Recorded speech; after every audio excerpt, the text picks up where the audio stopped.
On poursuit nos rencontres de ce matin. On se fait une mise à jour en compagnie d'Olivier Bergeron-Martel concernant le comité de l'avenir du site de la console. Donc, vous avez vu dernièrement dans les médias, sont en appel de partenaires. On en profite donc. Bienvenue, Olivier. Ça va bien ce matin? Oui, ça va très bien, toi? Ça va très bien. Avant de débuter dans cet appel de partenaires, j'aimerais qu'on fasse un petit rappel concernant le comité, donc qui a été mis en place il y a plusieurs années suite à la fermeture, bien sûr, de la console. Une dernière année qui a été quand même active. On vous a vu un peu moins présent dans les médias, mais le comité demeure. Il y a combien de membres en tout sur le... Ben, en fait, je dirais qu'on est peut-être une quinzaine de membres là, qui se rencontrent de manière régulière, peut-être aux 2 semaines ou au mois, ça dépend un peu. Là. Mais on est là-dessus, un président, vice-président, secrétaire et trésorier qui sont élus finalement. Mais tout le monde de cette quinzaine-là se rassemble toujours ensemble, malgré qu'on a des postes. Là. Donc, le comité est toujours très actif à vouloir nous amener, c'est ça, des projets pour ce site que la console a laissé vacant. Oui. Si on faisait une mise à jour là, de la dernière année, qu'est-ce qui est arrivé dernièrement? Ben, en fait, dans la dernière année, ça a été la préparation beaucoup de cet appel de partenaires-là. Si j'essaie de mettre les choses en perspective, bien, la naissance même du comité, c'était dans la foulée d'une consultation publique qui avait été menée par la chaire en éco-conseil de l'UQAC et puis qui finalement pointait un projet que la population souhaitait réaliser sur ce terrain-là. Donc, le comité, au début, avait de grandes orientations.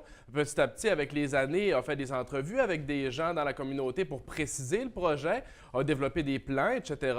Mais maintenant, on est rendu à l'élaboration d'un plan d'affaires. C'est ça qui nous a beaucoup occupés dans les derniers temps. C'est dans le cadre de l'élaboration de ce plan d'affaires-là qu'on fait un appel de partenaires. L'objectif, c'est toujours de définir plus précisément le projet, puis pour pouvoir tranquillement s'approcher d'une opérationnalisation possible. Donc, par un appel de partenaires comme ça, on vient sonder plus précisément les besoins et les intérêts de promoteurs ou d'entreprises dans la communauté en regard de ce projet-là qui serait réalisé sur le site. En quoi ce projet-là peut être un tremplin pour les entreprises et les promoteurs locaux. Donc, ça nous amène d'autres données à inclure dans le plan d'affaires. Le plan d'affaires démontre, autrement dit, que le projet, comment il peut être rentable, comment il peut créer des emplois, comment il peut se survivre aux années, finalement, puis représenter un plus pour la communauté locale. C'est ça l'exercice beaucoup qui nous a occupés dernièrement. Puis l'appel de partenaires est encore en vigueur pendant 1 semaine.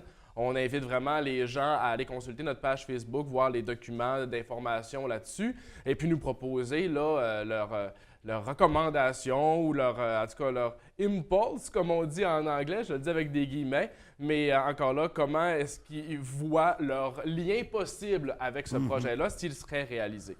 Parce que est-ce qu'on demeure dans la même vision? Vous aviez présenté il y a 2 ans, je crois, une idée de ce que vous vouliez faire. On parlait beaucoup de plein air, beaucoup d'activités de cette nature-là. Est-ce qu'on demeure dans cette vision-là? Effectivement, le projet ne change pas, il se peaufine, il se précise. Donc, ça se concrétise, puis tranquillement, on met ça en place. Oui, il y a 3 volets au projet, qui est le volet, en fait, d'accès public et de vie communautaire, pour une part.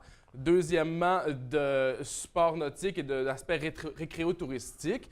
On parle de pêche, de kite, etc., mise en valeur du plan d'eau. Et puis, un 3e volet d'interprétation historique. Donc, tout ça, avec le temps, se peaufine. Mais là, quitte à parler d'opérationnalisation, de réalisation, ça fait déjà presque 6 ans que le comité existe, mais on n'en est pas encore rendu là. Le plan d'affaires est un des outils importants que ça nous prend pour arriver là. Absolument. Mais il faut rappeler que le terrain est encore la propriété pour l'instant de Produits forestiers résolus et puis que le comité n'a pas le mandat clair de réaliser un projet pour l'instant. Le plan d'affaires va aussi servir à aller faire de la recherche de subventions. On a fait ça dans la dernière année aussi, le comité. Faire de la recherche de subventions possibles pour développer des projets d'infrastructure. Donc, avec un plan d'affaires, puis avec une collaboration avec les acteurs importants du milieu, là, on pourrait penser à faire des demandes de subventions, puis peut-être arriver à un moment donné avec des autorisations, à développer quelque chose, à le mettre en opération. On dit que le terrain appartient encore à Produits forestiers résolus.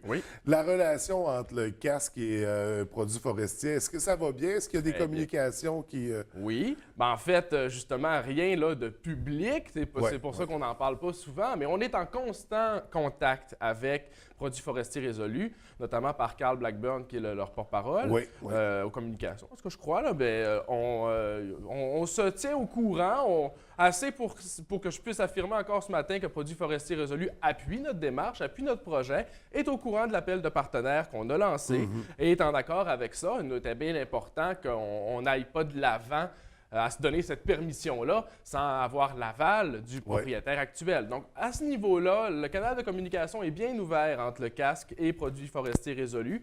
Et puis, on avance dans la même direction, en fait. Donc, c'est une bonne nouvelle. On sait par contre que la cession du terrain, ça se passe entre Produits forestiers résolus et la municipalité. Exactement. Donc et avec la municipalité, la relation va bien également? Bien, les pourparlers sont pour l'instant entre Produits forestiers résolus et Ville de Saguenay. Nous, pour l'instant, dans cette étape-là, on ne fait pas partie de cette discussion-là, ou de cette négociation-là. Bien, nous, évidemment, on travaille depuis tout ce temps-là et on continue à travailler, puis on a une vision d'avenir pour être là, être présent dans ce dialogue-là. Maintenant, quel pouvoir ou quelle marge de manœuvre on a, nous, ça dépend toujours des étapes. Pour l'instant, c'est vraiment entre Produits forestiers résolus, qui est propriétaire, et Ville de Saguenay, qui a des discussions, des négociations. Mais plein de scénarios sont possibles pour en venir à l'opérationnalisation de ce projet-là, à sa réalisation. On va voir qu'est-ce que les négociations entre la Ville et Produits forestiers résolus donnent. Mais nous, en tout cas, on a d'autres scénarios en tête tout de même pour mener à cette réalisation-là. Et pour en revenir aux partenaires, on cherche des partenaires issus des milieux sport, plein air, touristique, historique même. On parlait d'un centre d'interprétation. Comment on soumet notre intérêt? Comment on peut adhérer, s'inscrire à ça? Oui, bien, avant même, je pourrais donner peut-être un exemple précis, anecdotique, que les gens comprennent bien. Dans notre projet, on l'a déjà défini, par exemple, en regard de la pêche. Bon, on s'est fait dire les besoins précis par rapport à ce volet-là, déjà il y a quelques années. Ça prend une rampe d'accès, une rampe de mise à l'eau, ça prend des installations de rinçage des bateaux, pour pouvoir partir en excursion à partir de ce point-là. Donc, par l'appel de partenaires, une entreprise qui existe déjà dans le domaine de la pêche sportive ici en région peut nous dire, bien, avec ces installations-là qu'il y aurait sur le site, bien, nous, ça mettrait de l'huile dans les rouages de notre entreprise à tel niveau. Ça nous permettrait de croître un peu, d'assurer tel emploi permanent, tel emploi à temps partiel. C'est ce genre d'informations-là qu'on va rechercher pour aussi mobiliser davantage les acteurs locaux autour de ce projet-là. Puis, en fait, c'est par notre page Facebook beaucoup là, que les gens peuvent avoir des informations supplémentaires, télécharger des formulaires qu'on a déjà préparés, les remplir et nous les envoyer aussi à une adresse électronique qu'on a mentionnée sur notre site Internet. L'adresse est casclabé, donc C-A-S-C labé, tout d'un mot, sans point, sans barre, rien, à commercial@gmail.com. Donc, à cette adresse-là, les gens peuvent envoyer leur candidature ou aussi demander les formulaires et les documents d'information.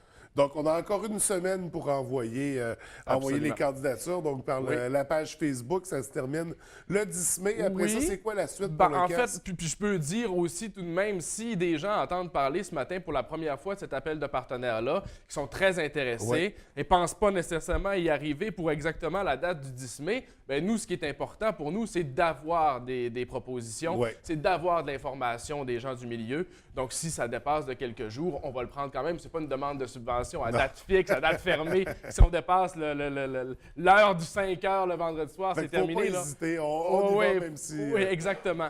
Puis ensuite de ça, ben en fait, on peaufine l'élaboration de notre plan d'affaires.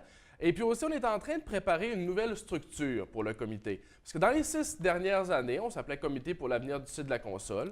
On avait un mandat qui était à plusieurs volets, mais qui se concentrait davantage sur la consultation et la mobilisation des acteurs du milieu. Maintenant, si on pense dans le futur à une opérationnalisation et une réalisation de ce projet-là, bien, la structure doit évoluer, doit changer. Donc, on est en train de préparer une nouvelle charte, des nouveaux règlements généraux, une nouvelle structure avec des postes bien définis par rapport à chacun des volets, entre autres, d'autres postes aussi. Ça conserverait l'acronyme CASC, C-A-S-C, mais pour la Corporation d'administration du site de la console. Et à ce moment-là, quand ça va être prêt, bien, on va tenir une assemblée générale pour informer davantage la population. Donc, il faudra être attentif aux médias. On n'en est pas rendu là, mais quand vous me parlez de la prochaine année, c'est nos objectifs. Donc, ça sera certainement la nature de notre prochaine rencontre. Absolument. Puis d'ici là, quand même, je peux rappeler à la population qu'on est en activité et que si les gens se sentent interpellés par cette cause-là, et qu'ils souhaitent prêter main forte et rejoindre le comité, l'invitation est ouverte, bras ouverts, vraiment. Et puis, il ne faut pas attendre nécessairement le moment où on aura cette assemblée-là pour parler de la nouvelle structure, pour venir rejoindre le comité. On peut le faire dès maintenant pour opérer cette transition progressive-là. Franchement, on a besoin des gens aussi. Oui. Donc, la communauté est appelée à s'impliquer, à soumettre des projets également. On surveille tout ça de très près. On vous rejoint sur la page Facebook du Comité de l'avenir du site de la console. Olivier, merci de nous avoir mis à jour. Merci à toi. On se reverra prochainement pour présenter les nouveautés. Avec plaisir. Bonne journée.